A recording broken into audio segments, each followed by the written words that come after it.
one. Thank you very much. All of you know that I am Fakey Mento, the whistleblower on state capture. Today is the 15th of June, a day before June 16th. I think you will agree with me that when the youth of Soweto rose and of South Africa in 1976, we never suspected that so early into democracy, people would be calling press conferences left, right, and center to deal with the issues of the state, the failure of the state, criminality in the state, wrongdoing by those that are supposed to protect the state and the people.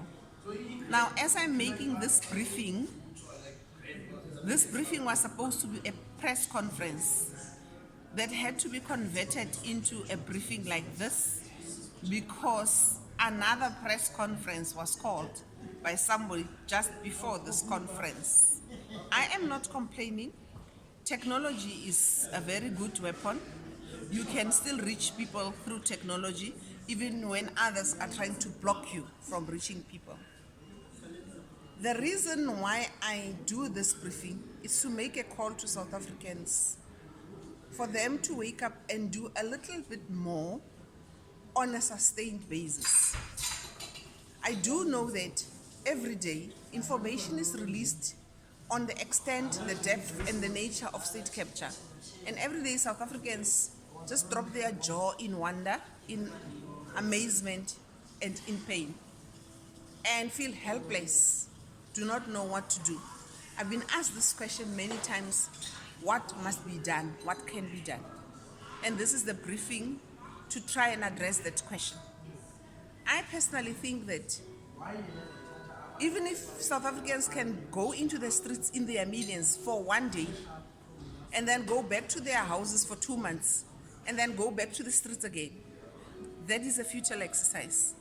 This man will stay in power with his cronies, with his family, and they will continue to enrich themselves together with most members of the cabinet and most leaders in the ruling party. What needs to be done is South Africans need to occupy key and strategic seats of power, all of them, at national level, at provincial level, at local government level. Occupy them day and night until something breaks. Many nations have done that before to remove despots from power that were digging in like our administration is digging in. You can be surprised, you can cry every day when you watch television, you can read newspapers, you can avoid reading newspapers. That is not going to bring the country back. What is going to bring the country back is when ordinary South Africans say enough is enough and they put everything aside and they occupy day and night the seats of power.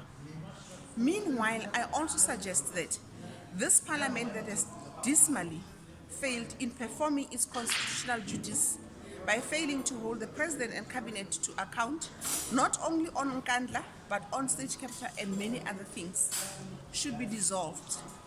And the constitution actually makes room for that scenario.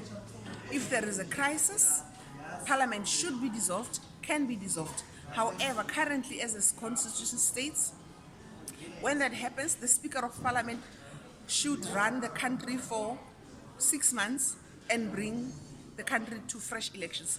But we all know that our Speaker is not innocent, neither is the Deputy Speaker, neither is the entire Parliament, of which the majority are ruling party members. So we cannot entrust that important new beginning, fresh start, to somebody that has equally been guilty in affairs of running down the state.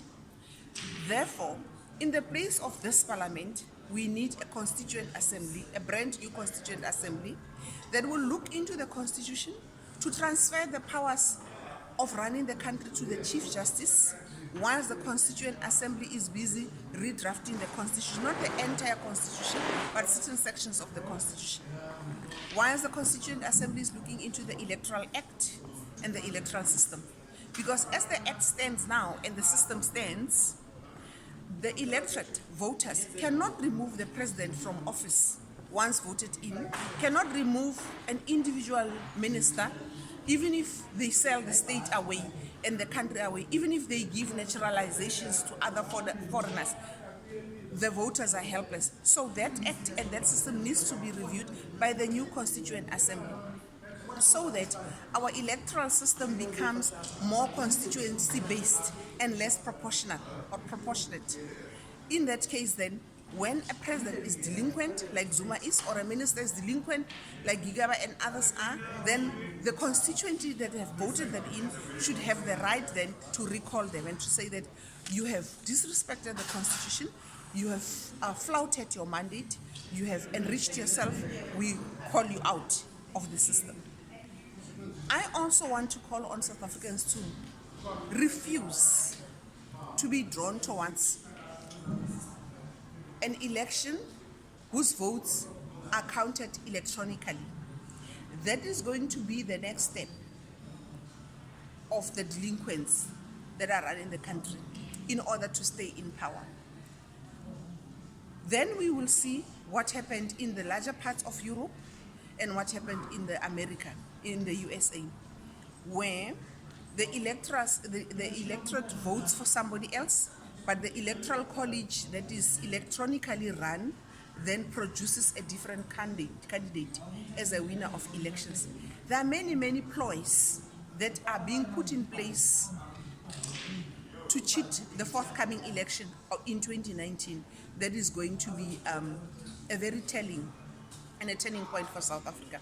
One of the other things is to flood South Africa with foreigners, to give them naturalized residence, to give them green barcoded IDs so that they can vote, and to give them benefit that they usually would not automatically get, not unless they are South Africans.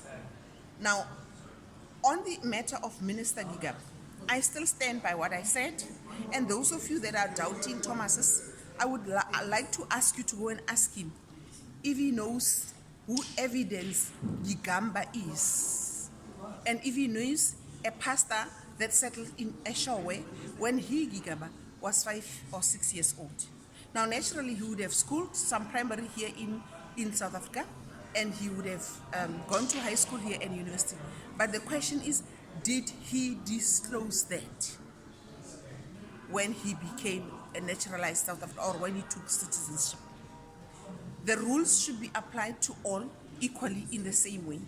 We cannot have a trade union leader deported that lied about his nationality of birth, and then you have somebody run an important ministry that also has not accounted fully for where he was born.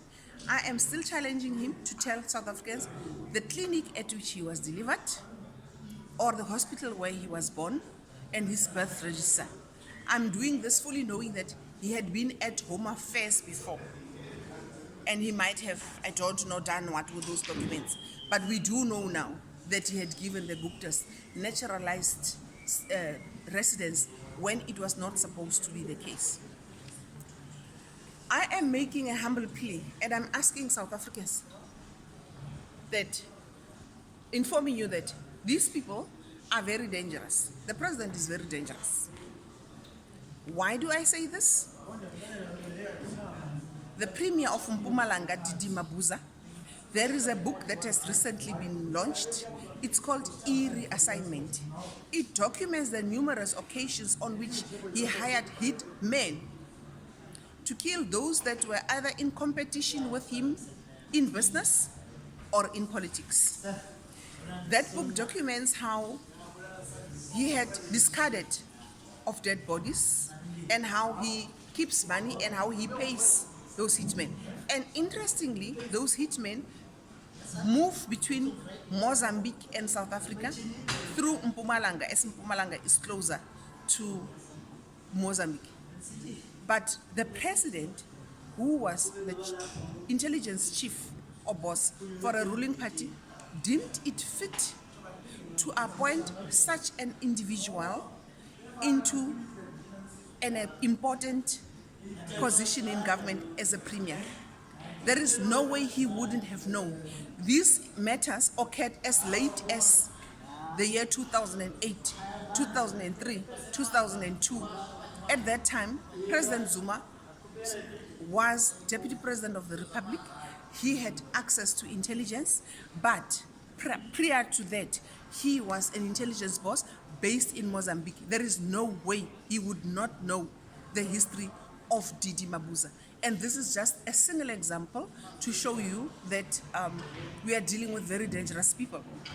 To illustrate also that the rod goes to the level of local government, the same Didi Mabuza with his wife and the brother to the wife are sweeping all contracts at Mbombela municipality, at Nelspruit, and all over.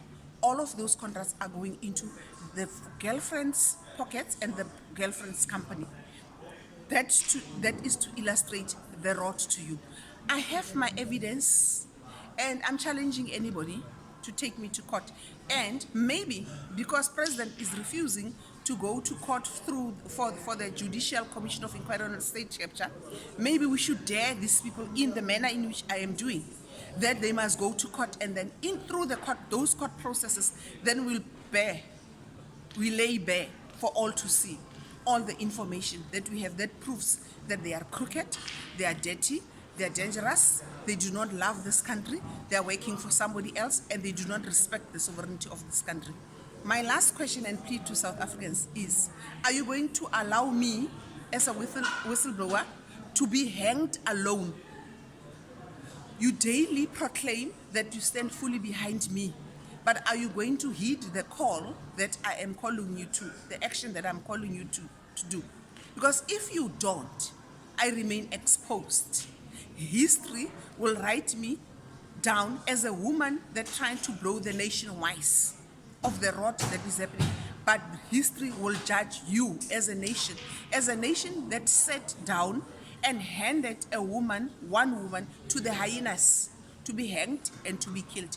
I hope that this message will settle in your hearts and in your minds, and that you will go and occupy until something breaks, and that you'll demand a constituent assembly, you'll demand fresh elections, you'll demand that the Chief Justice runs the country until those elections, you'll demand a new national negotiation forum of some sort through the Constituent Assembly, where we'll go and start, and a new electoral process, and that thereafter you will demand that the institutions that are supposed to look after the state and the people do their work, and those that fail to do so are ejected out of those institutions and are sent to prison together with those that have been looting this country up to so far. I thank you.